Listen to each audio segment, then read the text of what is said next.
চরম অনিশ্চয়তায় পড়েছে ঢাকা-বরিশাল কুয়াকাটা ৬ লেনের মহাসড়ক নির্মাণ প্রকল্পের কাজ।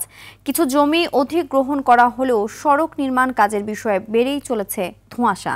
পদ্মা সেতু চালুর পর সড়কটিতে যানবাহনের চাপ বাড়ায় যানজটের পাশাপাশি বেড়েছে সড়ক দুর্ঘটনাও। আবার দক্ষিণাঞ্চলে ব্যবসায়িক উন্নয়নের যে সম্ভাবনা দেখা দিয়েছিল সেটিও ফিকে হতে চলেছে। বরিশাল থেকে আরিফুল ইসলামের পাঠানো তথ্যচিত্রে সুলাইমান কবিরের রিপোর্ট।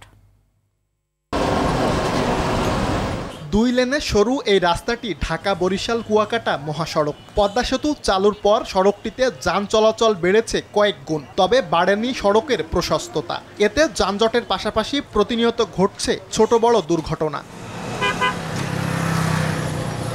২০১৮ সালে সড়কটি ৬ লেনে উন্নীতকরণের লক্ষ্যে প্রায় ৩,০০০ হেক্টর জমি অধিগ্রহণের সিদ্ধান্ত নেয় সরকার, যা শেষ হওয়ার কথা ছিল ২০২১ সালের জুনের মধ্যে।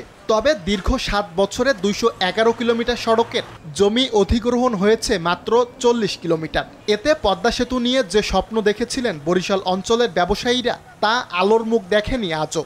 আমাদের এই রাস্তার মহাসড়কের যে যানজট যেটা সৃষ্টি হচ্ছে, এটা আসলে খুব ভয়াবহ অবস্থা। অ্যাক্সিডেন্ট বাড়ছে, ব্যবসা ইন্ডাস্ট্রিয়ালাইজেশন হচ্ছে না। ফাইলেন রাস্তা দিলে আমাদের এই অঞ্চলের সাধারণ মানুষের ভাগ্য উন্নয়ন হবে।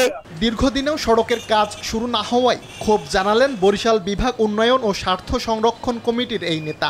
পদ্মা সেতু স্থাপিত হওয়ার পরে ভাঙা থেকে কুয়াকাটা পর্যন্ত যে সড়ক, সেই সড়কটি নিতান্তই দুর্বল এবং সরু, যার জন্য এই অঞ্চলের ব্যবসা বাণিজ্য, কলকারখানার উন্নয়ন, অন্যান্য উন্নয়ন সবকিছু ব্যাহত হচ্ছে। জমি অধিগ্রহণ ও সড়কের ডিজাইন তৈরির কাজ চলমান থাকলেও কবে শুরু হবে নির্মাণ কাজ সে বিষয়ে নিশ্চিত কোনো তথ্য নেই সড়ক ও জনপদ বিভাগের কাছেও। এখানে আমাদের কনসালটেন্ট ইতিমধ্যে কাজ করতেছেন, টেকনিক্যাল টিম কাজ করতেছেন।